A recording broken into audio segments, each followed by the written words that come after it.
All right, folks, we are once again live on the Cole Memo. I hope you're all doing well. It's 4 p.m., it's Tuesday, and if you're not catching this live, that's okay. This was sort of unplanned. I thought, hey, I've got another episode to share, so let's do that, shall we?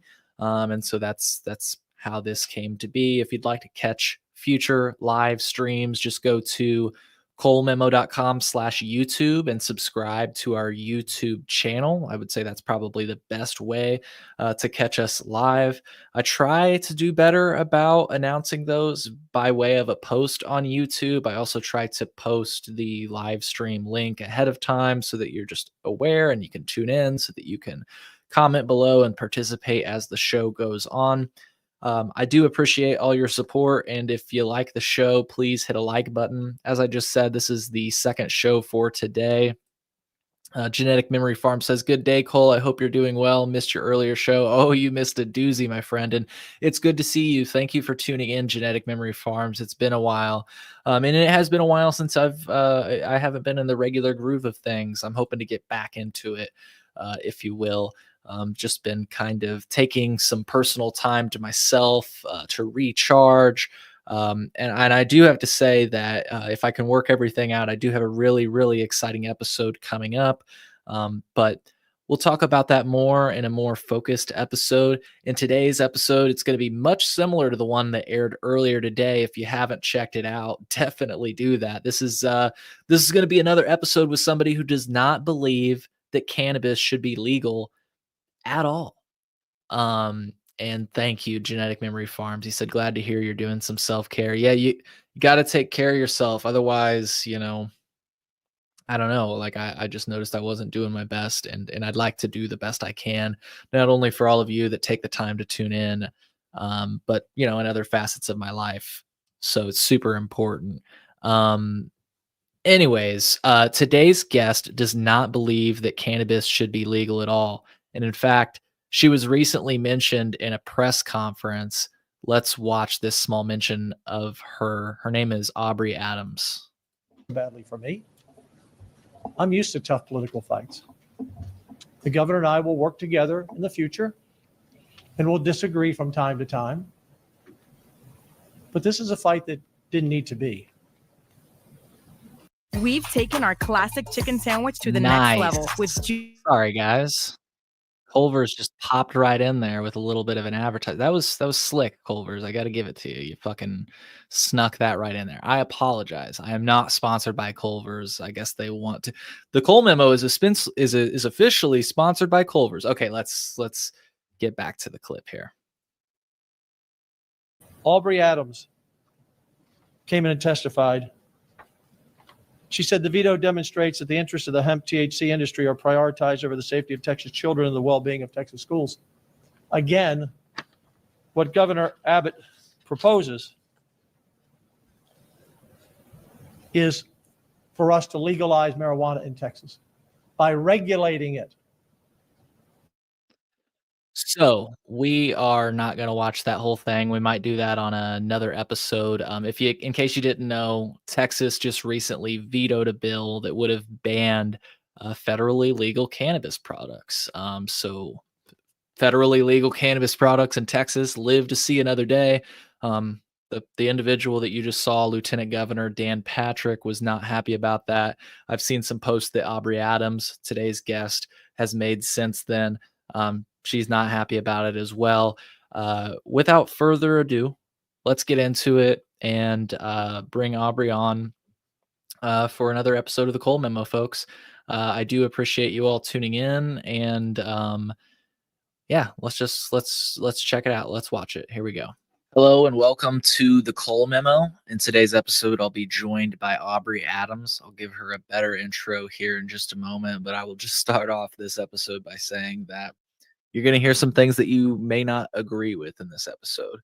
I don't mean to assume your views right now, but this is, generally speaking, a pro-cannabis podcast, pro-drug reform podcast. And today's guest is not pro-cannabis, is not pro-drug reform. And that's okay. That's kind of the point of having this episode. I guess all I want to say before I send you into this episode is that I didn't invite Aubrey onto the podcast to own her in the debate.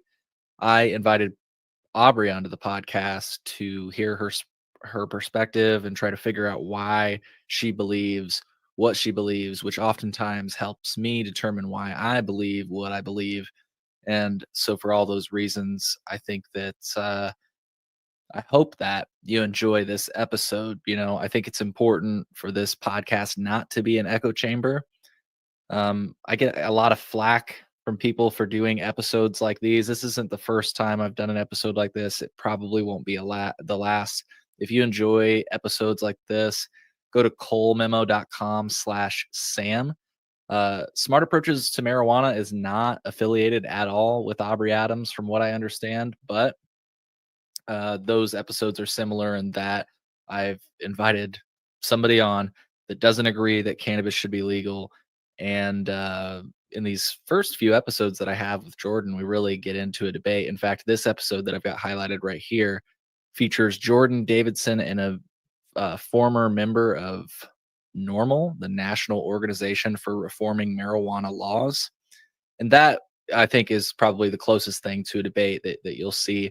Look, I'm biased, so I don't view myself as a neutral party.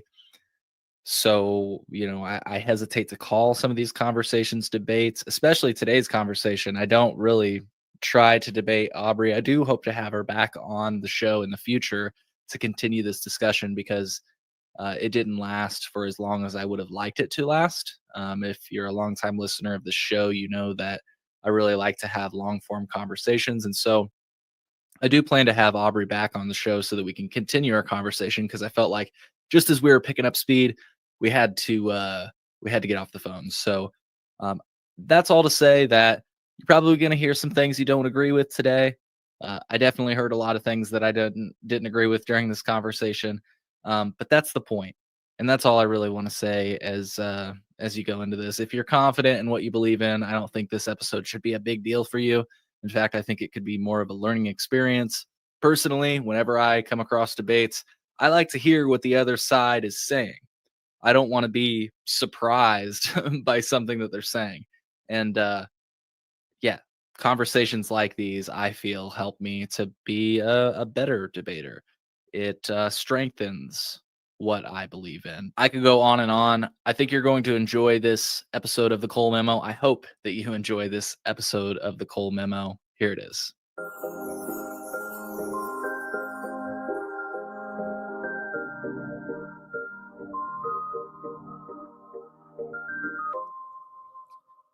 Hello and welcome. Today I'm going to be joined by Aubree Adams. In case you didn't know, Aubree Adams is the director of Every Brain Matters. You can find them at everybrainmatters.org. Aubree is an advocate for drug prevention and brain health. She's a former Colorado mom, now in Texas, if I have that correct. She can correct me here in a moment. She moved after witnessing the harms of legal marijuana on her family and community. She's testified before the FDA and state governments. She was featured in the documentary Chronic State. You might recognize her from a recent cameo on Dr. Phil. She co-developed Mar-Anon, I hope I'm pronouncing that correct, a 12-step program for families affected by marijuana. She also hosts the podcast, It's Just Pot, What's the Problem? I'll have that linked in the show notes as well as the website. And she received the Drug Free America Foundation's 2021 Moxie Award. Through Every Brain Matters, she leads recovery groups and supports parents and youth in recovery. A little bit more about Every Brain Matters. I'm displaying their website on my screen right now.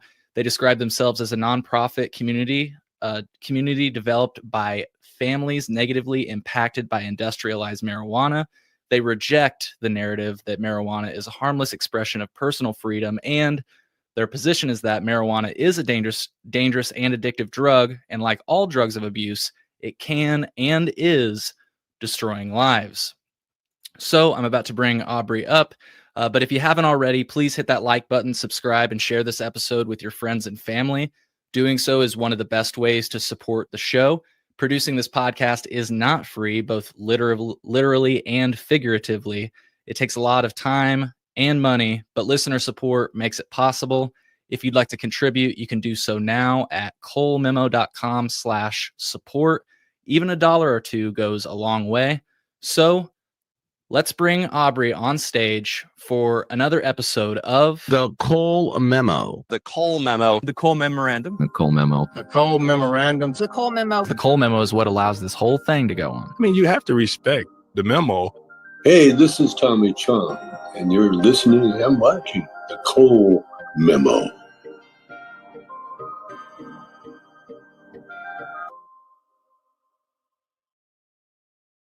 All right, Aubree, welcome to the show. I think I've got you on stage here, having a bit of a technical difficulty. How's it going today? It's going great. Busy day, Busy but it's a beautiful day. I'm in Colorado, so I did want to correct you on that. I did move back here about a year ago. Gotcha. Cool. Well, before we get into the topic of cannabis, I just wanted to learn more about yourself. I just want to mention one more time everybrainmatters.org to learn more about your organization. But Aubree, please introduce yourself. I know I said a lot there at the beginning of the show. Do you mind introducing yourself to my audience? Sure, you did a great job with it, Cole. Like Cole mentioned, my name is Aubree Adams. I am a Colorado mom, advocate, concerned citizen. I have experienced firsthand the harms of today's more potent marijuana with cannabis use disorder, cannabis-induced psychosis, and cannabinoid hyperemesis syndrome. I did physical therapy for 20 years, but over time, I started educating that the legalization of marijuana is a promotional drug policy, and there are consequences, big consequences. We are paying for it. And so I started educating. So now I run a nonprofit that Cole mentioned, Every Brain Matters. And we are a nonprofit community developed by families that have been negatively impacted by today's commercial marijuana. And we provide support at our organization for families affected, resources. Families feel alone in a world that is embracing marijuana, and we're on the other side experiencing great harm. And we also advocate against the predatory practices of the industrialized marijuana industry. And where the drug is legal, we ask for more regulations, and where it's illegal, we oppose legalization. And then we are, at the end of the day, just a trusted educational resource for people that want to know the truth in regards to the harms of marijuana. That's pretty much who I am. Most of all, I'm just a concerned citizen, grassroots citizen that wants to raise awareness and have the conversation like Cole is providing here today, which I'm grateful for, to talk about the negative impacts of legalizing marijuana. And thank you for being up for it.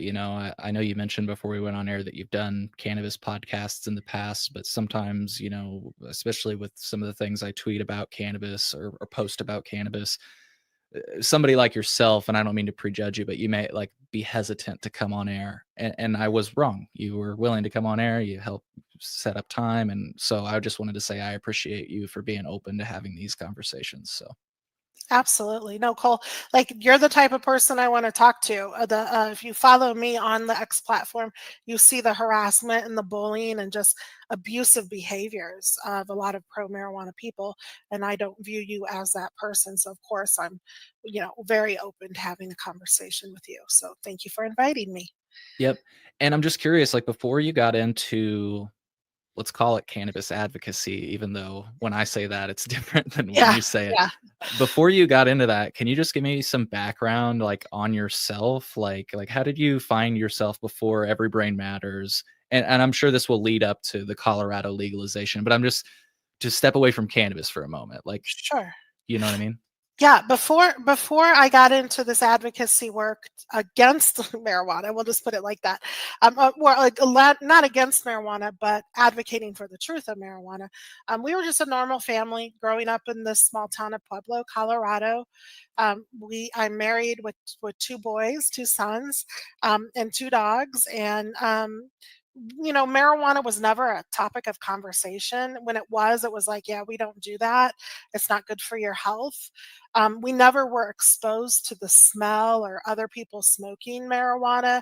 It really, it just never really was an issue at all here in my community and within my family until the legalization of marijuana. And then this whole town flipped completely upside down. We had a ton of people, we called them marijuana migrants, coming to the town.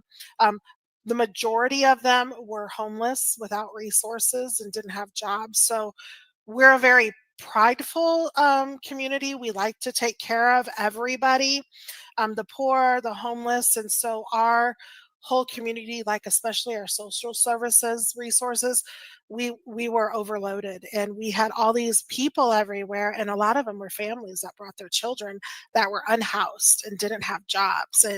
And so it was a very financial burden for all of us. Just to put it in perspective, my kids went to a charter school called Pueblo School for Arts and Science, and they would do like this fundraiser every year called Empty Bowls, and the kids would make these clay bowls and sell them. And then all the community, like the families and everything, would make soup and bread, and we'd have a big fundraiser in one day, and we would at least raise $10,000, and we would give that $10,000 to the soup kitchens to feed the homeless. And it's like we couldn't, we only had that one day a year, but I mean, our food supply to feed the homeless, everything was just wiped out, and we're still trying to recover from all that because we have a lot of drug issues, addiction, and homeless here, and crime. Oh, like right, my office is in the front of my house here, and I live in pretty busy area of town, and up and down the street, because there's a shelter down the street and then the soup kitchens down the next street.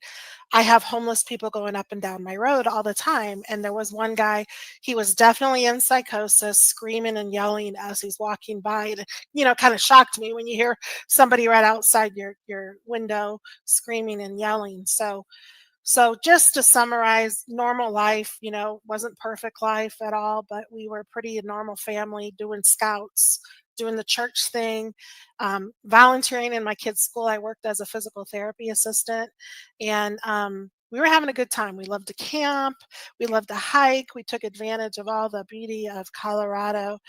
Very family oriented. My kids were a lot of fun, and so we worked hard, we played hard, and for the most part, we were pretty healthy. And were you in advocacy at all, like before cannabis became an issue for you? No, my volunteer time before this was with the Boy Scouts of America. I was a Cub Master, so I was with the little guys doing crafts and hikes and learning about nature and stuff. So any free time, volunteer time I had, I was doing that. Gotcha, gotcha. So, like you, I think one thing we have in common is that cannabis has been a gateway drug for both of us, and I say that as a joke. For me, to politics, and for you, to it sounds like you've kind of gotten involved in policy as a result of what you've experienced with cannabis. So, Oh yeah, I definitely, that was the biggest eye opening to me. About I was not a very politically charged person before, but now I realize not only the brain health matters, but policies definitely matter. yeah. And you already kind of touched on this, but just take me back a bit. I think it was like 2012 that Colorado Am I right on that? 2012? Yes, but the shops didn't open till like 2014. Okay. Yeah. Okay.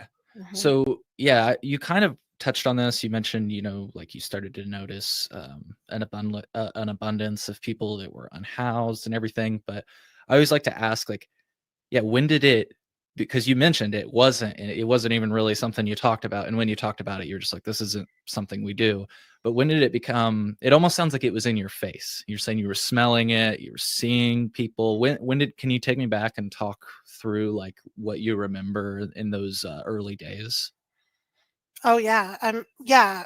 In 2014, when the shops opened, I mean, there were people smoking marijuana in public, and you'd go to the grocery store and there'd be people smoking in the parking lot. The smell was everywhere in the theaters. Um, I think the one that it really would bother me because they would drive around and smoke a lot of marijuana, and the smell would get in my car, and it was very strong. It wasn't just like this, you know, nice, pleasant smell. It was this very strong, dead skunk smell. And I had little kids, or I was carpooling with the neighbors, going to activities in school, and that smell, and then having to explain to the kids what that was. And they'd be like, "Ooh, that's so gross," and stuff.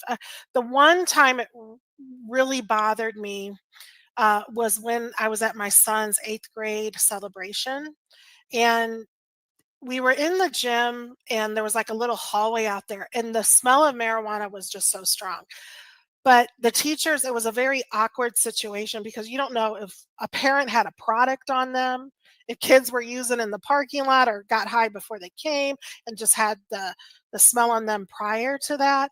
And then here we were trying to celebrate these kids. It was a very special night. They made a video of all their accomplishments and all the fun they had, because most of them went through kindergarten through 8th grade in that school.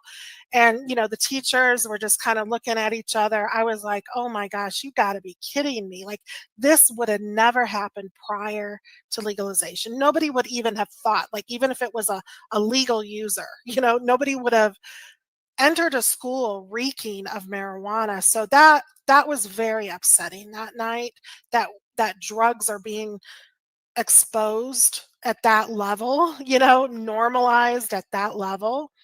The other time that was really hard, we tried to opt out of Amendment 64 retail marijuana in 2016. So I would collect signatures for the petition drive, to get it on the ballot. And people would come up and blow pot smoke in my face and stuff. And it's like it was like, why are you that entitled? Why are you that rude? I'm allowed as a right to oppose what's happening here, just like you have the right to support what's happening here. So and I could talk your ear off, Cole, about all the situations I've been in with that, but those are the two that kind of come to my mind that I just thought was so inappropriate. And I think another thing I would mention too, live in an old house. We don't have central air conditioning. It's got like tall ceilings. So we open the windows up in the morning to get the cool Colorado air to come in. And then we close the windows throughout the day to trap the cool air. And we stay fairly cool here because it's a dry climate. But when your neighbors are smoking marijuana and that smoke comes into your house, it really is impinging on my freedoms and my ability to provide a safe environment for my children. My neighbors behind me, their neighbors, because grow house, like grow houses developed everywhere. Cartels came into our community from all over the world. They would buy houses, they would buy property, and they would do illegal marijuana grows. Now that never happened. I called the sheriff's department one time. I'm like, how many busts did you guys do on illegal marijuana grows prior to legalization? And they looked it up. The 10 years prior to legalization, they did 4 small busts. When we legalized in 2016, or was it 2017, there was 127 illegal marijuana grow busts in Pueblo County alone.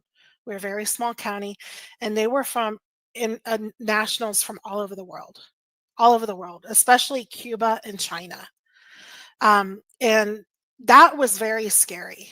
That was very scary because I had 2 grow houses within a block of me. The one right behind us, they would grow the marijuana, sell it out the back door in the alley here, and they would use all the time. And my friends, who at the time had 3 small boys, they couldn't even let their boys play in the backyard, because it was so it was somebody's at my front door. I'm sorry. Oh, it's Oh, all good. it's We okay. can pause this No, if you want. no. They delivered something, so Okay. It's okay. It was the UPS driver. Okay, Okay. sorry. I didn't know if it was one of those growers saying, "Hey, stop Yeah, talking about us." yeah, we're gonna come after you. Yeah, no, no, and so like that kind of thing like never happened. We didn't have illegal marijuana grow houses in our neighborhood. We didn't have cartels moving into our neighborhoods. I mean, it was crazy, crazy, and they're still busting people around here, and Yeah. that's very costly to the taxpayers. And the other thing that I didn't realize as I started really educating myself on the changes that happened in my community, I didn't realize the human trafficking that came with it. They traffic humans here, put them in these grow houses, threaten them to get them to grow the marijuana. They changed electrical systems, and they get mold in the house, and these Yeah. people are just They really steal like, from water sources. I've yeah, seen reports. yeah, in our waters. That's why they're here in Pueblo. Colorado it doesn't have a lot of water. In Pueblo, we have a big reservoir. So that's why the industry was really able to focus on Pueblo because they wanted our water. Hmm. Interesting. Yeah. Interesting. Yeah, that is super interesting. And what I was talking about wasn't so much industry. I was trying to piggyback off of what you were saying with like cartel activity and human trafficking. Like what I've heard interviews with officers from the Department of Natural Resources in California where they've stumbled across these like makeshift grows in the mountains where, like you say, yeah, they've got forced labor, they've got water that they've diverted from streams, which not you've been talking a lot about the impact that it has on humans, but there's even, I would say, a solid argument to make that that's really harmful for nature. Yes, huge environmental impact. And the first bus they did was in a small town close to us called Westcliff, and there were 7 homes, and some of them had their own airports. Oh wow, Yeah. I damn. would I know people that were involved with that bust, and I mean, it's like, we're just like a small town. We're like, what the heck is going on? Like they said these policies were going to get rid of the black market, and what they did is they invited the black market into our neighborhoods.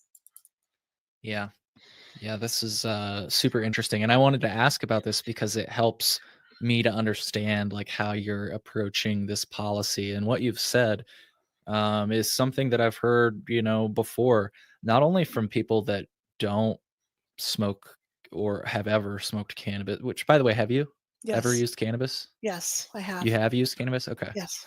But, people that don't even will say, "Well, I went to the grocery store or I was driving down the street." I just had one of my best friends, on the show recently, and he said, "To be fair, Cole, if you go anywhere in Chicago and you're driving around, like, you can smell it in your car, you can smell it outside of your car. People are using it everywhere." Everywhere. Yeah.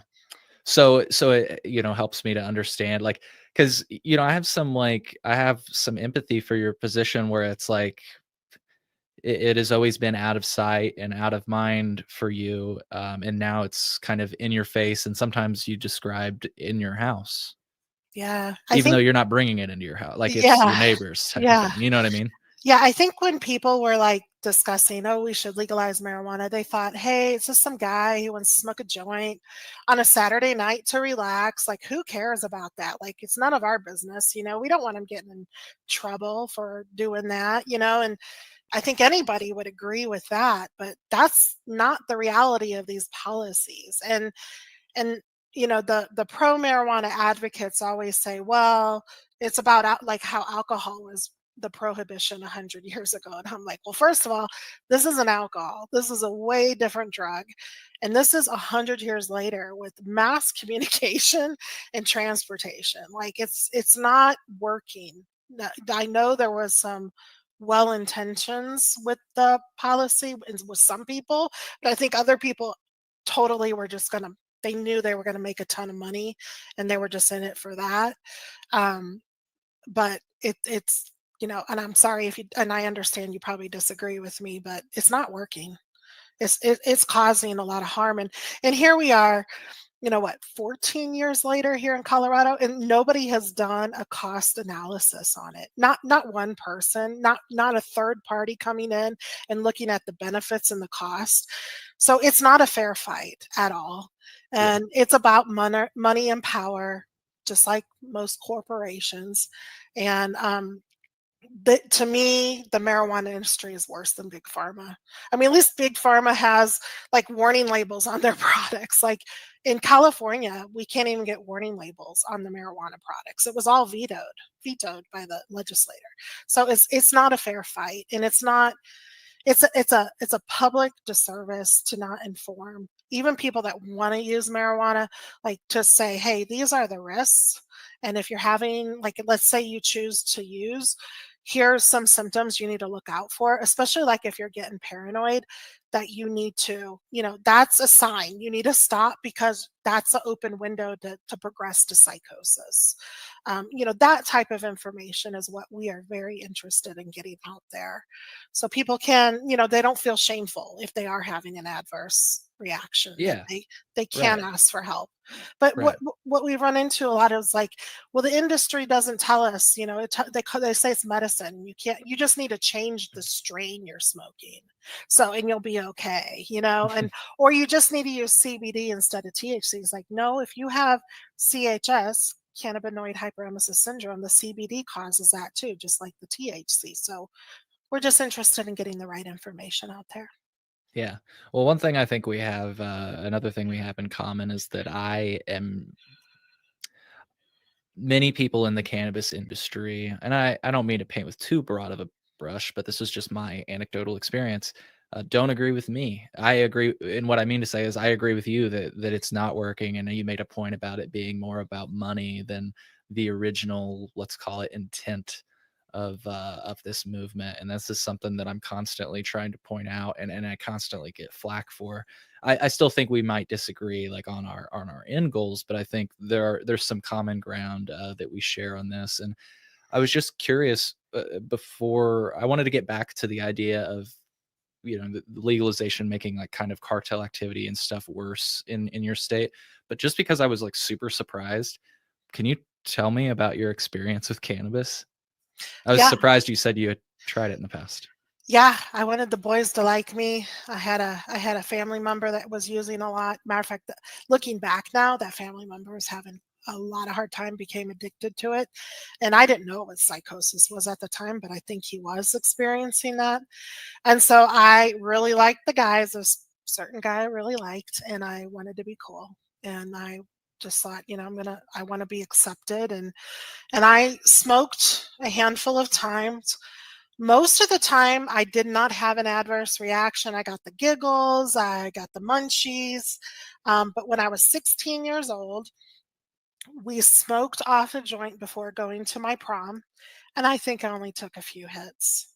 I could feel the drug come on very strong. And after that, I thought I was going to die. I spent the whole evening just completely freaking out, trying to calm down what was happening in my brain. I really thought I would be dead. And I just said, to myself, you can get through this, you can get through this, and you'll never touch this drug again. And at the time, the young man I was dating, the next day I said to him, because he did like to smoke marijuana, and he ended up being my husband in our 20s. I said, if you want to be with me, um, I can't be around this drug. I don't want you to use this drug. We're not having anything to do with this drug. That was the scariest moment of my whole entire life. So it's either the marijuana or it's me. And he said, he picked me, and he stopped using. And we grew up together and got married in our 20s. And he didn't use marijuana until they legalized here in Colorado. And he read it was medicine. And he was having panic attacks because of what was happening with our son. And he started using the really high concentration, 24% THC. And it really did a number on him, and changed him a lot. And don't want to get emotional because I love the man a lot. But he became very depressed, very suicidal. I was trying to help him, and it wasn't working. And he ended up in a psychiatric unit, and I ended up leaving him because I was so scared. the medical community, they knew I was trying to leave prior to that, and they said, for everybody's safety, it's time for you to leave. If you're going to leave, leave while he's in the hospital. And I did. And I left him. We were separated 8 years. Um, and he quit using marijuana. We didn't know if he would survive. We went through a lot of hard times. I finished raising our kids in Houston, which was very hard because my husband's a great man, a lot of fun. The kids adore him. He's like a jungle gym to my kids. You know, they're always wrestling, having a good time, camping and hiking and doing all kinds of fun stuff. And there were many moments we didn't think he would make it. And he quit using marijuana 2 years ago. And here's the silver lining to my story. Him and I started talking again. We never divorced through this whole process, and we decided let's move back in together and let's try this again. And so I moved in with him about a year ago, and we bought a house. We had lost all our equity through this, paying for my son's treatment. We had one time owned 2 houses, and we had to sell them to pay. But he's doing good now. He's not the same person he once was. He deals with a lot of depression and anxiety, but he's off all his medications. They had to put him on antipsychotics and an antidepressant and an anti-anxiety. And since he quit using marijuana, he's been able to wean off those medications. So we're very proud of him, very proud of him. And it's really nice to have him back because we really missed him while he was struggling. But he chose to take care of himself, and now we have him. I appreciate you telling that story, and I'm happy that there was a silver lining to that story because, yeah, that just sounds really tough to deal with. And I want to say again, I appreciate you telling the story because I think sometimes people might see the things that you post or that I post, and they just see a profile picture and a stance that they disagree with, and they're like, "You mother, Mhm. you're gonna tell me," and it's like, hold on, we're people and we have a whole story, Yeah. and like we don't just hopefully you don't just jump to conclusions on subjects that would affect people the way that this policy affects people, right? And so again, that's why I kind of wanted to ask you these questions on the outset, knowing that I feel the way I do for many reasons, and I assumed correctly that you feel the way you do for many reasons. I mean, this policy has touched your life in many different ways, or affected your life in many different ways. And I guess I've got written down the cartel activity. I want to get back to that, but one of the things that you said that I forgot to acknowledge that I really agreed with,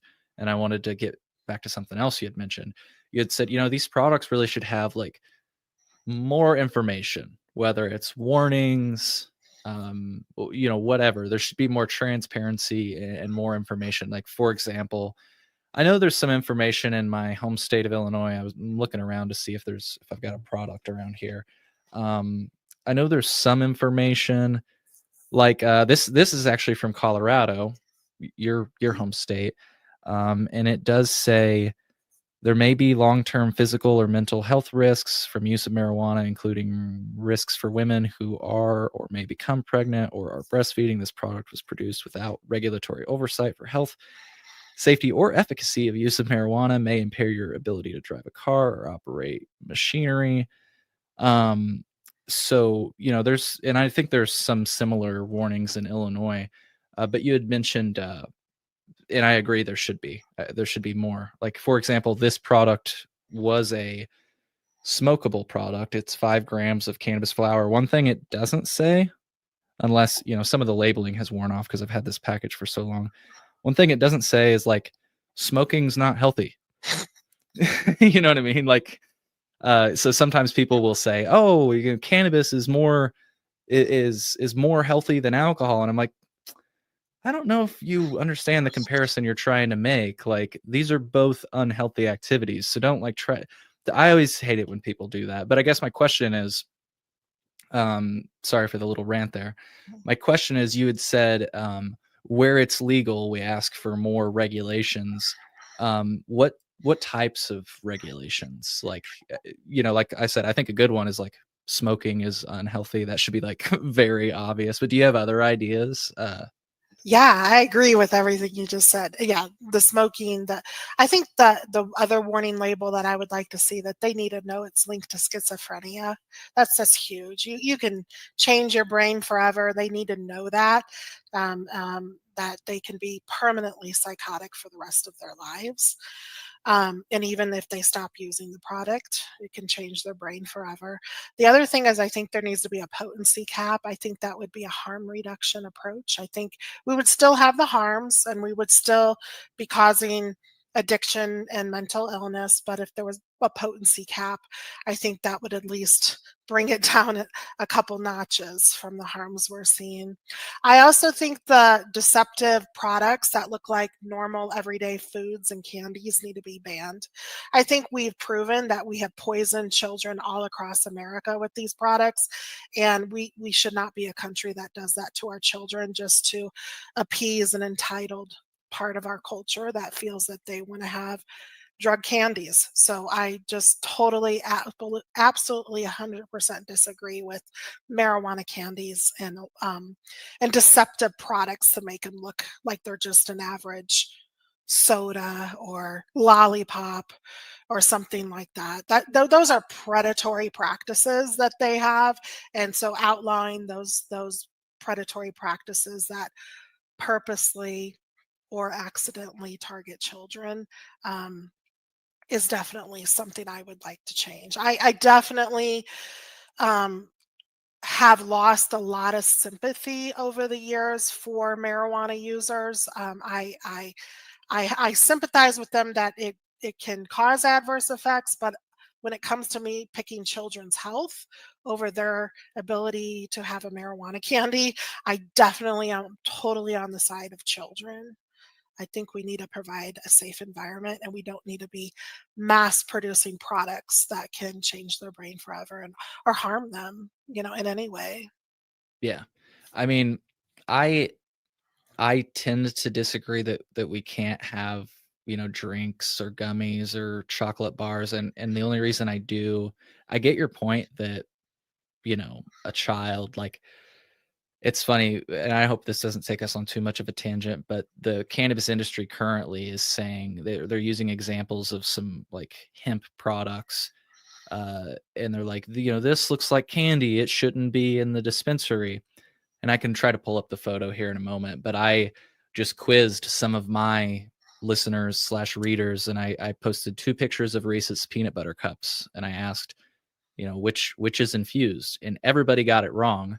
And not only did they get it wrong, but the one that was infused was from a legal cannabis product. It wasn't even a hemp product. So it's like, but anyways, that's, I don't mean to take us on a tangent there. What I meant to say, and the reason I sort of disagree is, again, I get your point that these are products being pushed, I would say, more than ever. People are looking for alternatives to smoking, and so where do they go?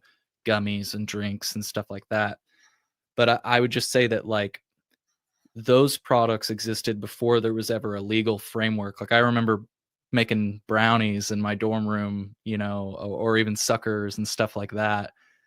And what is your stance, just that, like, the industry shouldn't be able to Yeah, sell that, absolutely. or They shouldn't be able to do that. And the consumers need to know that when you ingest a product that has THC, all that THC in that product is going in your system, and there's no getting it out. There's no antidote. When you smoke a joint, you're only inhaling about 25% of the THC in that joint. So there's a huge difference. I do understand that proponents of marijuana like you, Cole, want a way to consume the drug without harming their lungs and heart.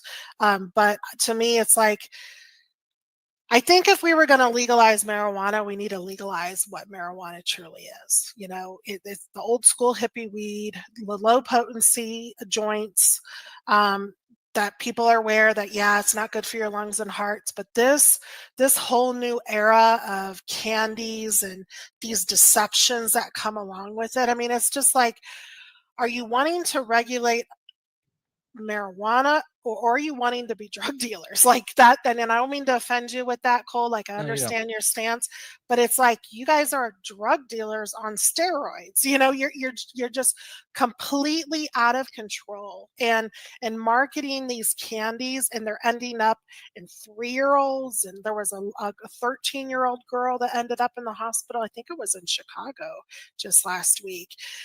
It is completely out of control, and I don't see the purpose for it at all. It's like, if you want to ingest it, put it in an oil or something, or something like that. Like, here in Colorado, there was an organization called One Chance to Grow Up that got lock packages for their marijuana edibles to decrease the harms and exposure to children. And the rates haven't gone down, because people, when you're stoned or drunk, or you're on an intoxicating drug, you're just not paying attention to your kids and the environment around you. You're zoning out, you're stoned, you're doing whatever you need to do, you're impaired. So you're not going to make great decisions. You're going to try. I know you have the best intentions to do that. You don't want to purposely harm children, but it's like, it's going to keep happening because you are not in your normal mind. I mean, it's hard for me to make decisions in my normal mind without an impairing drug. You can imagine me on an impairing drug trying to be around children and protect them from the drugs I'm using. It's not common sense. So I just don't understand that part of this issue. Yeah, and I don't take offense to it. What I think you'll get out of me that you may not get out of many other cannabis advocates is that I do believe that cannabis has addictive qualities. It can be dangerous, and like you said on your site, like all drugs of abuse, it can and is destroying some lives. Those people that can't handle it. And I don't know. I just, like you say with the edibles, like I don't have kids. I want to be clear. I am not a parent, but I have plenty of kids in my family that occasionally come over to my house. And one of the things I do to be very careful is to make sure that it's not in a place that they can add my cannabis, or, if I happen to have alcohol or something like psychedelic mushrooms, like I make sure that the kids are not going to get that, just like I do with the bleach and other chemicals that are, in my bathroom or under my kitchen sink. And so I just really think that particular issue comes down to responsible parenting, like the idea that a parent would purchase one of these gummies, let's just say from a dispensary, and just leave it on the table, like that is bad parenting. Just like it'd be bad parenting if their kid got into alcohol or cigarettes, that they left out.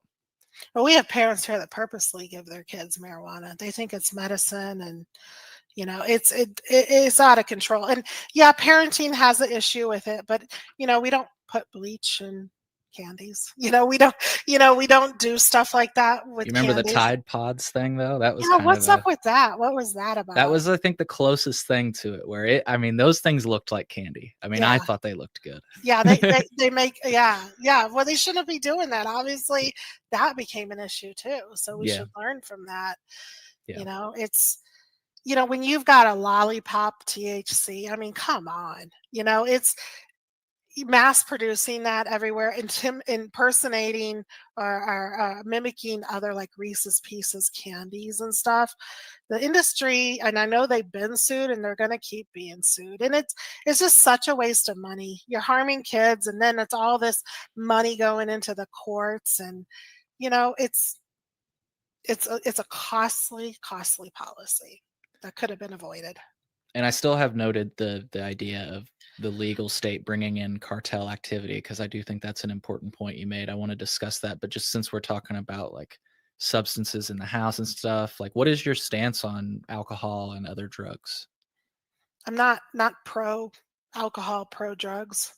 I believe any home that has children in it should be drug free. I became a host mom for youth in recovery when I went to Houston, when I joined a family recovery program to try to help my son, and worked my own program. And I needed to maintain a sober household for the kids that would come live with us temporarily. And I definitely am 100% for drug-free environments for children. Absolutely. And I think we need to normalize that. I think the pro-drug movement, and I'd like to share how they're opening the shroom shops here where I live now. Um, this has got to stop. Someone's going to draw the line somewhere because our kids are our future. We need to invest in them. I also think that adults, are more healthier without drugs. I think we need to normalize alternative, like taking a walk, getting the sun in their eyes. Like Yeah. I deal with really severe depression, and one of the tools I learned from Dr. Herman was going out first thing in the morning and getting sunlight in my eyes for 5 minutes. Life changing experience for me. I mean, like, I understand people take drugs because they want to change the way they're feeling. And I get that. I know what it's like to feel like super depressed, very anxious, and that sunlight in my eyes really, like, if I'm diving back into depression, that is a tool I go to right away. So I just, I'm on the other side of this culturally, it's with society. Like, we've got to normalize healthy environments again. Like how the marijuana, like they're like forcing this use on us. Even if you don't want to use the drug, you're going to be harmed or exposed to the drug. I think we need to have safe marijuana-free zones. Like I fantasize and I think about like neighborhoods developing with signs saying you can't grow marijuana here, you can't use marijuana, because we want all the neighbors to feel welcome and not feel like they can't go outside or can't meet their neighbors or something like that. So I'm definitely want to normalize stuff like that again. We've gone too far with this pro marijuana crisis and culture that we're in right now.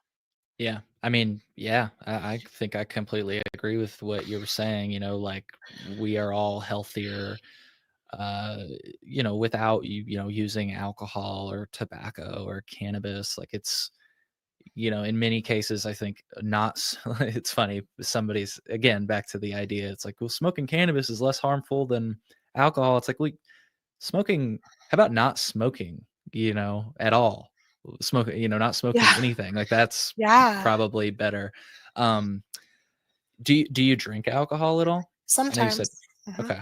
Yeah. And do you think that people could, like adults, we agree that children, frankly, like people even up to 25, I don't think should use any drugs, even alcohol. And I know that might sound crazy to some people because college is it's so sad. College has become synonymous with like, woo, keg stands. And it's like, Yeah. no, That's like crazy. your brain is still developing. You probably shouldn't do that until, if you're going to do that, until like 25. But I'm curious, do you think there can be a world in which we have decriminalized cannabis use? Maybe we don't have this like legal these stores with candy bars and everything, but you can grow your own, you can have your own, and like just because again, I think that gets back to the spirit of what this was supposed to be, where it's just like my issue with cannabis before it was legal was just that it was illegal. Like I had never had problems acquiring it. I was just always like looking over my shoulder, like, am I going to get in trouble? That was like always the biggest issue for me. In other words, and I'll pitch it back to you, the most harmful thing about cannabis, setting aside the obvious like impact on my lungs, heart, and maybe other things, depending on how edibles, there's probably going to be more study on that. The most harmful thing to me, the thing I was most worried about was being thrown in jail, you know? Yeah, I wish there was still that fear around, because we would deter a lot of people from using. In Idaho, they just passed a law that possession is going to be a $300 fine. So, I used to be for decriminalization and all that kind of stuff, and then I got to reading the policies. Like, all the decrim bills that they're trying to pass in Texas are pseudo legalization bills, and they're to traffic large amounts of THC. So that ship has sailed with me. I can't go back to that. Like, I think there needs to be a consequence to that. I don't feel, now that I'm very educated on the science of marijuana, I don't think this is a drug that you're going to be able to regulate. I think there needs to be some low level fines to it at some point. If you're a person that wants to use it in their own private property, without harming people, that's, and you can contain it there, and you're not going to go around and drive or whatever. Like nobody cares. You're like, nobody, like, whatever. But I think the majority, like, I don't think this is a drug you can regulate. I think it's been proven. um, when you read the science, you can't predict who's going to become psychotic or schizophrenic from it. You can know who's more at risk. You can estimate, but it's a game of Russian roulette, and it's a fat soluble drug. Unlike alcohol, which alcohol is water soluble, so you metabolize it out of your system within a few hours. With marijuana, it's a fat soluble drug. It adheres to the fats in our body, and our fattiest organ is our brain. So you can't predict at what point that person who's consuming THC, when their brain is going to break. It's different from all of us. If we're younger, we have a younger brain. If we're using more potent, more THC, we're using it more frequently, then our risks go up when our brain might break. But for most people, it's just a matter of time. If you're really consuming a lot of the drug, if you're one of those people that's just consuming it every once in a while and you're not having any adverse effects, do it in your own home, away from everybody. I mean, like, whatever. Like, I'm not interested in that. But on a commercial scale, industry in America, where we go to the extremes and everything's so politically polarized, and there's like a lack of common sense in every issue and in our culture, it's not going to work. And then the whole world's looking at America, and we're just out of control when it comes, especially to this issue. So we're just expanding harms, and it's all preventable, and it's a nightmare. It's just a nightmare. Yeah. Do you think, like, what do you think is different? You mentioned the water soluble versus fat soluble. What do you think is different about, like, alcohol and cannabis? Because I feel like if you would have been on anybody else's show, as soon as you said that, they would have been like, "Oh, so you think alcohol should be legal?" And I don't think that's Well, necessarily what you're saying, but I want to give you a no, I chance to don't I don't clarify. I mean, people come at me and they're like, "You should be going after alcohol." I'm like, "Well, you should be going after alcohol because I can tell you hate it. Like, you have the passion to do that. I don't have the passion to go after alcohol to make it illegal. I think that is a drug in moderation, can be less harmful, but the recent studies are showing that none of it's good. It's showing it's causing cancer. Same with cannabis. So, but at least they talk about the truth of alcohol. At least they have the accurate warning labels. And that's not happening with marijuana, nor do I see it happening anytime in the near future. I If it don't did, though, would that be, like, the answer? it would Like, if be we were just more I don't honest think it's about it? the I don't think it's the answer. I don't think it's the solution. I think it's better than nothing. I think it's a step in the right direction. But no, I don't trust this country. I don't trust this predatory addiction for profit industry to do the right thing. The only way they're going to do the right thing if they're forced to do the right thing, and that's through lawsuits. And you got to have money for lawsuits. So only the elitist benefit. The average family, the average person, their families are being destroyed, their communities are being destroyed. I've seen it time and time again. We lost all of our equity through this process. We're still lucky that my son is still alive. And, I'm in my 50s now, and we literally usually in your 50s, you're paying off your home, you're saving for your retirement. Zero. I have nothing to my name because everything I had and the kitchen sink was thrown at my son's recovery because I wanted him to have a fighting chance at life when he became an adult. So no, I think marijuana, um, is not like alcohol. I don't advocate for alcohol use.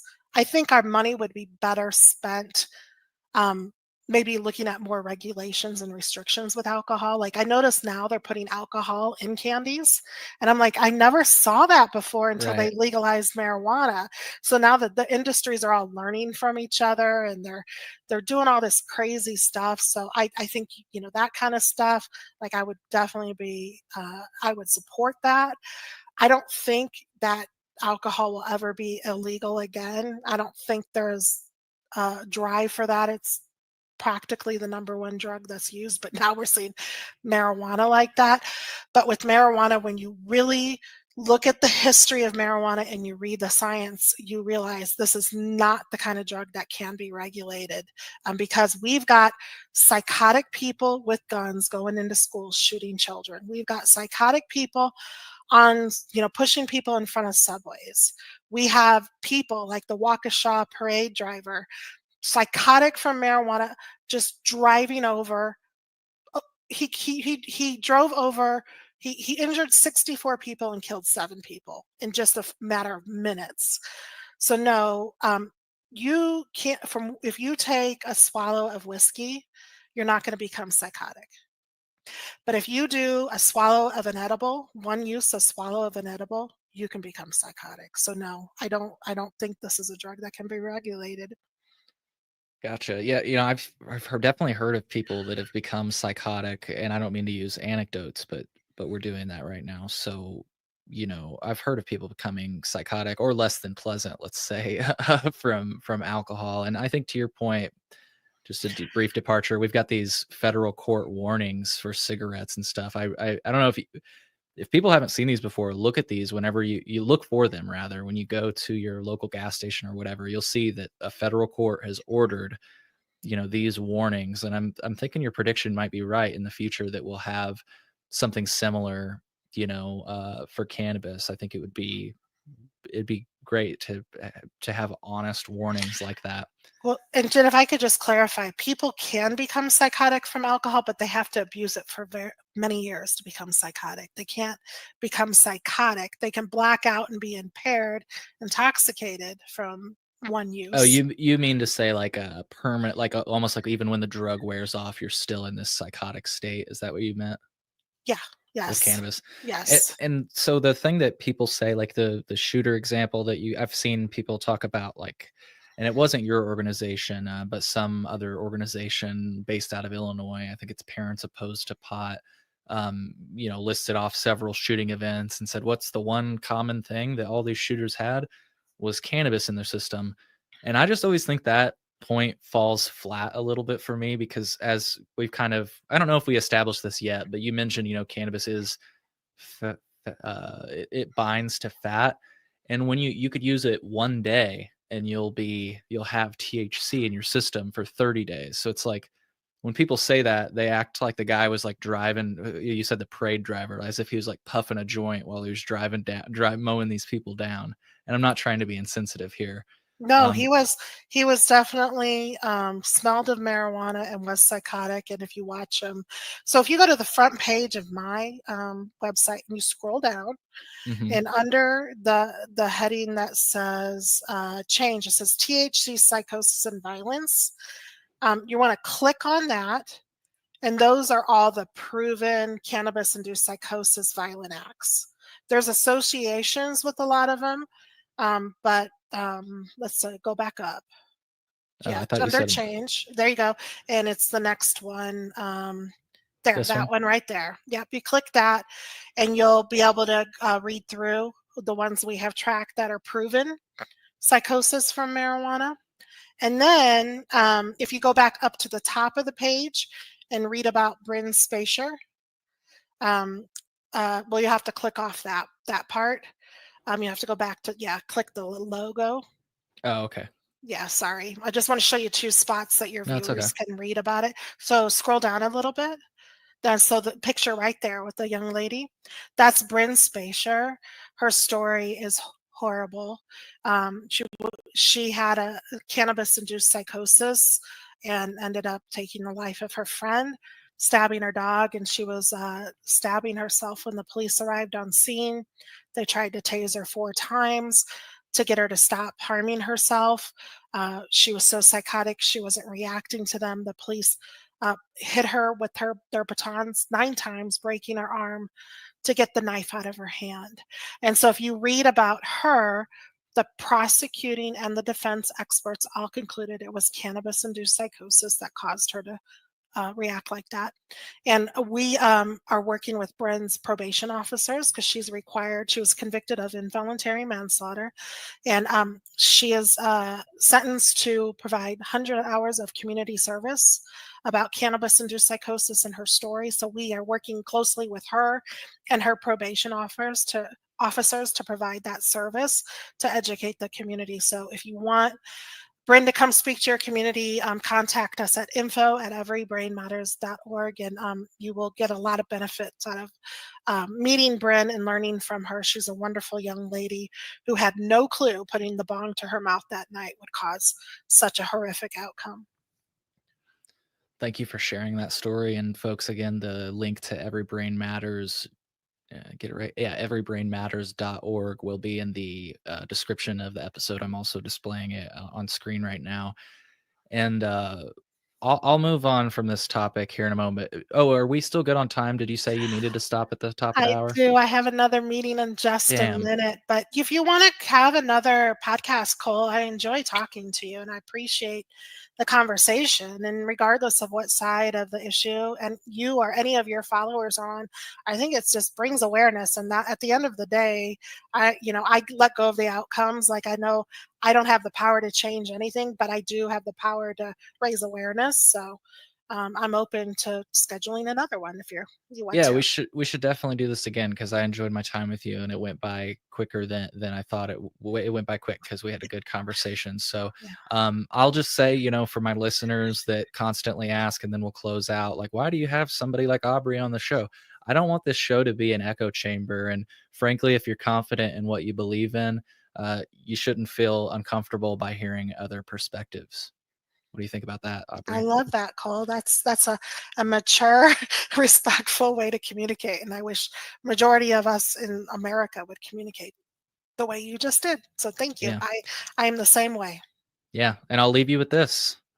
Not that you really care, feel free to laugh at me, but I am 2 weeks sober from cannabis entirely today. I do care. We'll talk about it more maybe next time. Oh, How about that? yes, please do. I It's do the care first a time lot. I announced it on the show, so Well, congratulations. Let me know if you want to talk about it any. And because our next show, I'd like to talk about Maranon and yeah. Marijuana Anonymous because we that's outside of Every Brain Matters. That's a whole nother topic. But we go to the Marijuana Anonymous convention. They've welcomed us with open arms, and I'd love to continue that conversation. And I wish you the very best. Yes. Well, hey, thank you again for your time today. I'll be in touch. We'll make this happen again. Enjoy the rest of your afternoon. You too, Cole. Thank you so much. Yep. Take care. All right, folks. What do you think about that? That was fun.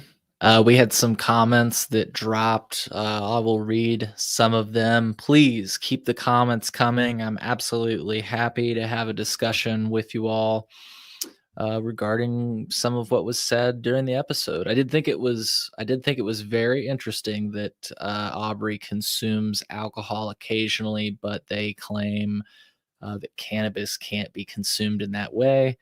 I don't know. I feel like it could be. I feel like I'm an example of that. Uh, oh, the thing I mentioned at the end of the episode that I'm 2 weeks sober, that is no longer true. That was true at the time of the recording. I think I made it to about a month without consuming cannabis, but that is no longer the case. I still don't consume it as much as I used to. Um, but everything in moderation, and I think that kind of shows to you as somebody who's used cannabis or consumed cannabis for over 10 years that you can just decide to stop if you want to. But maybe that's just an anecdote from me. Brandon commented and said, I really tried to give her a fair shake, but she seems to be a bit off of her rocker herself, and I highly doubt that this psychotic episode in her family are due to cannabis use. Yeah, I don't really have a response to that comment. But she did seem very emotional when she discussed, how cannabis has affected her. And, I'm not sure. Oh, I missed some of these comments. Somebody said, OG grandma 420. Thank you for tuning in, by the way. Are you actually like an OG grandma? Like, are you a grandma And if you are, congratulations on your grandchildren. But they say alcohol has been in chocolate since Cleopatra. And Genetic Memory Farm says she never saw a Jello shot until cannabis was legalized. Yeah, I had the same comment there, or the same thought. I was thinking, Jello shots have definitely existed for. Well, I remember seeing Jello shots before cannabis was ever legalized for adult use. Some cat on the internet said, "Okay, Cole, this is less than pleasant." Yeah, I think that's a good description for this episode, especially if you may not agree with those policy positions. I don't know. What do you guys think about this episode? I sort of enjoy hearing what people think. And again, as I said at the top of the episode, my goal, even though I did occasionally sort of debate, my goal in bringing Aubree on was not to debate. I just sort of wanted to, you know, have a discussion and hear the thoughts and capture them because I think they're worth capturing. Especially, this is an interesting moment in time, and people think different things. And someone says, and candy cordials, i.e., alcohol filled with candy, are crazy old. I've never heard of that. Let me look that up really quick. Have you guys heard of candy cordials? Alcohol. Rum cordials. Interesting. Alcohol infused candy. Excuse me. Alcohol infused candy. Candy inspired by cocktails. Let's see what else they got here. Champagne bears. Okay, yeah, I've heard some of this. I've heard of some of this where people will put gummy bears in vodka or something, and they basically infuse the gummies with alcohol. I also just think you should be able to take drugs however you want them. And by the way, just having stores will not removing stores will not change that. For example, and I think I mentioned this in this episode, I made brownies, I made gummies, I did all of those things before there were ever dispensaries that I could access. I just Googled it. I had cannabis and I wanted to consume it as a gummy. And so I figured out how to do that. And I don't think we'll ever put that genie back in the bottle. It's just knowledge sharing. But this is interesting. I'm looking at a bunch of different candies that are infused with alcohol. Definitely interesting. Brandon said, as someone who almost lost his wife and then watched medical cannabis completely turn her health around. Hold on a second. I gotta let my cat in the room. Come on, Gabe. Sorry about that, folks. Sometimes, the cat wants to come in and hang out. I gotta let him in. Brandon said, as someone who lost his wife and then watched medical cannabis completely turn their health around, it's just difficult to see this, I guess. Oh, okay. Yeah. Difficult to see somebody saying things like that. Some cat on the internet said 3% of Americans are psychotic or will have a psychotic episode. 10% of Americans or more are cannabis consumers. And I'm sure there's some overlap. Cannabis does not cause psychosis, but can reveal it. Yeah. And Genetic Memory Farm says, I have every respect for people that have reasoned arguments against anything, including cannabis. But what I can't abide is people passing anecdotes and emotions as facts. They also say, if you want to bring people on who are against cannabis, that is great. I love a challenge to my beliefs, but they need to bring their A game, not just anecdotes. Yeah, maybe next time we'll do this live so that we can acknowledge comments as we go through. And we are live right now, you're seeing me live, but that conversation I had with Aubree was recorded a while ago, and I haven't aired it on this channel until now.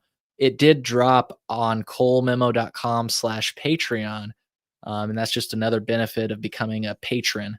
If you'd like to do that, go to colememo.com/Patreon. That's colememo.com/Patreon. I release a lot of my content there first. And it only costs $3 a month. So if you're able to do that, you can do that. You can also become a free member. And when the content becomes available for everybody, you get a notification and then you can just watch it.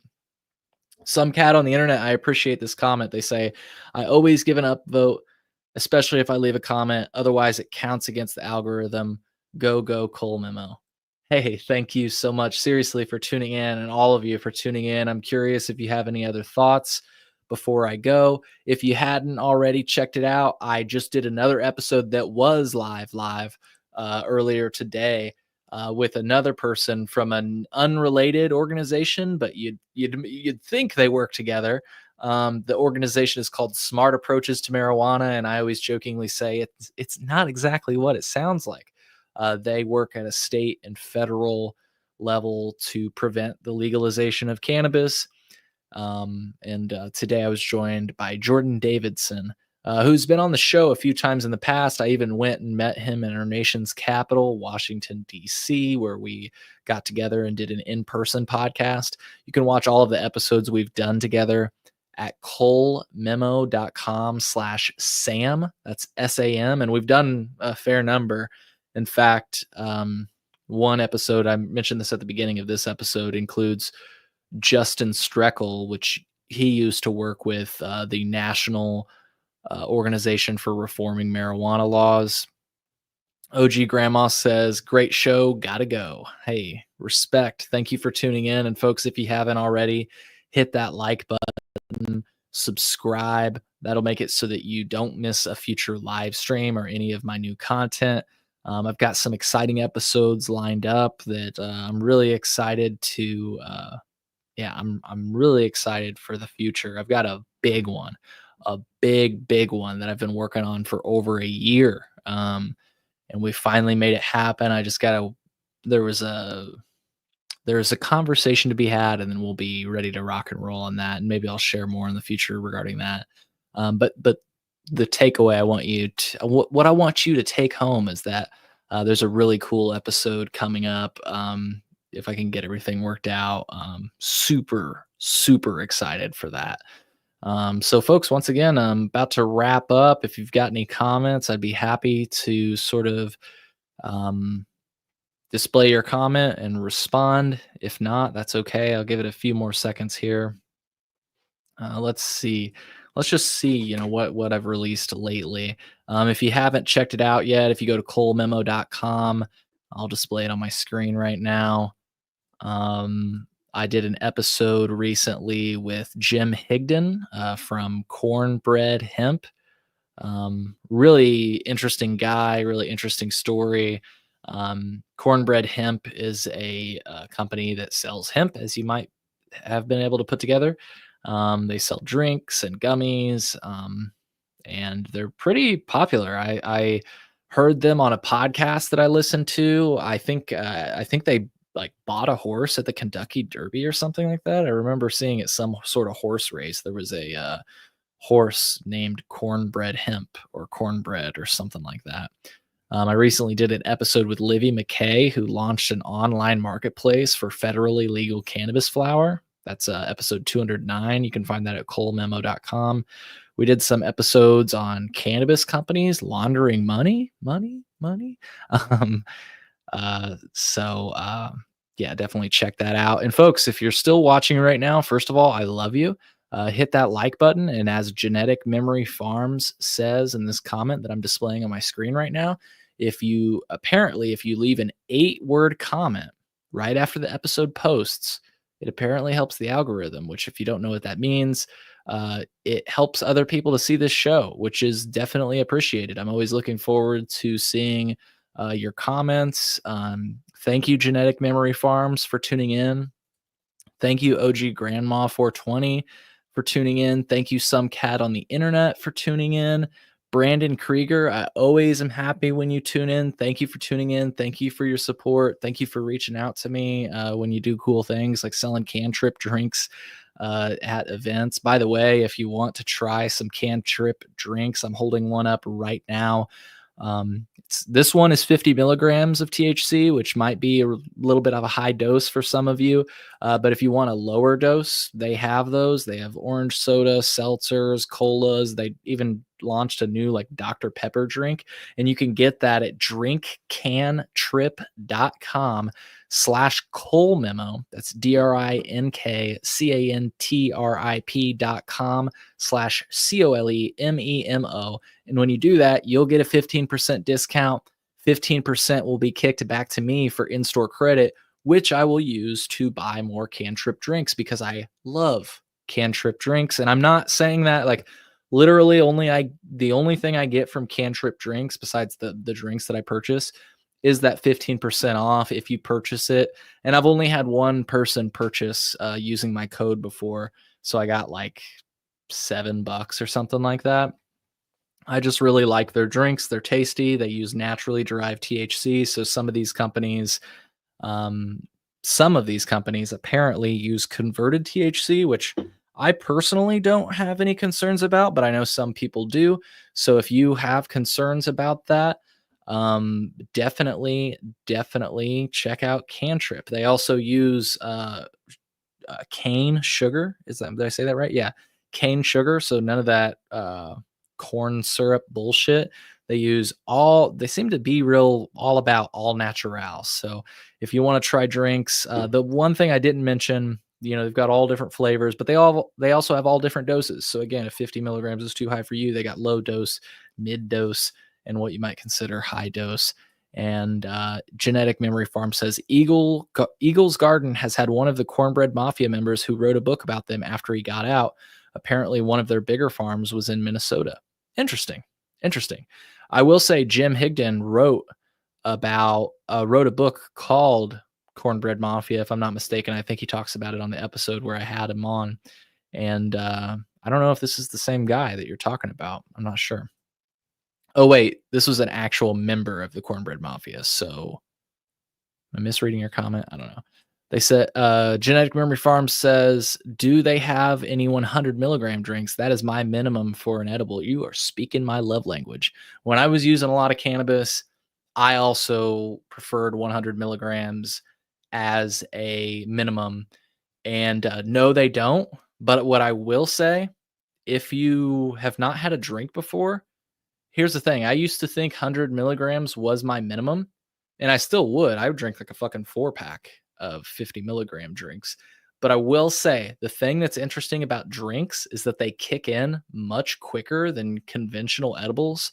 So you might be surprised. You might actually find that your body was processing normal edibles differently than they process drinks. And I could be wrong. Everybody's different. But in my personal experience, a 50 milligram drink, especially now that I'm not using cannabis as much, wow, it's almost like a psychedelic experience, friends.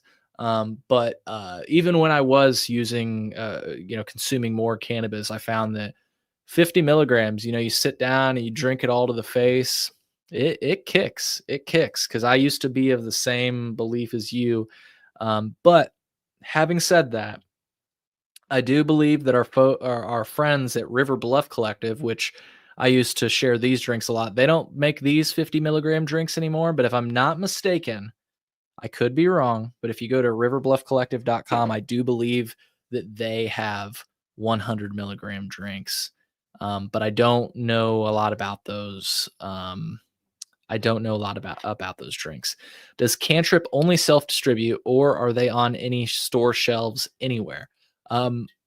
I believe they are on store shelves in Illinois, and I believe they have a store locator on their website. I know for a fact that they're in stores across the nation. But wildly enough, I don't know where they are stocked in Illinois. I think Brandon was on, and I believe he may have stocked Cantrip in his store. I could be wrong. But I think I did use the store locator on their website, drinkcantrip.com/Cole Memo, to get that 15% off. And then if you use their store locator, I believe there was at least one location in Northern Illinois that was on the store locator. So Genetic Memory Farm says, you've convinced me. I will try a couple of the 50 milligrams and let you know how they are. Done. Hey, cool. And yeah, when you do that, I'll get a notification that somebody used the code. So I do appreciate it, and let them know, but let me know, what you think about it, because like I said, it really was a life changer for me. I did not think that I would enjoy cannabis in a drinkable format. I always kind of was like, whatever. Like, you drink alcohol, you don't drink cannabis. And then I drank cannabis and I was like, this is pretty freaking cool. Don't get me wrong. I still like smoking it. There's nothing like the whole ritual of rolling up a joint and doing all that, but drinking it is pretty goddamn cool too. Anyways, folks, thank you for participating. Thank you for tuning in. I hope I didn't miss anybody with my shout outs. I feel like there was maybe one other person that tuned in. Gabriel Garcia, thank you for tuning in. Brian Dombrowski, thank you for tuning in. Let's see. Was there anybody else? No, it looks like nobody else commented at least. So thank you for tuning in and commenting, everybody that I mentioned. And folks, I hope you found value in this episode of the Cole Memo. We will for sure see you on the next one. And with that, I think that we will close out the show. Yeah, let's close it out, shall we? All right, folks. Thanks for tuning in. Take care. Bye.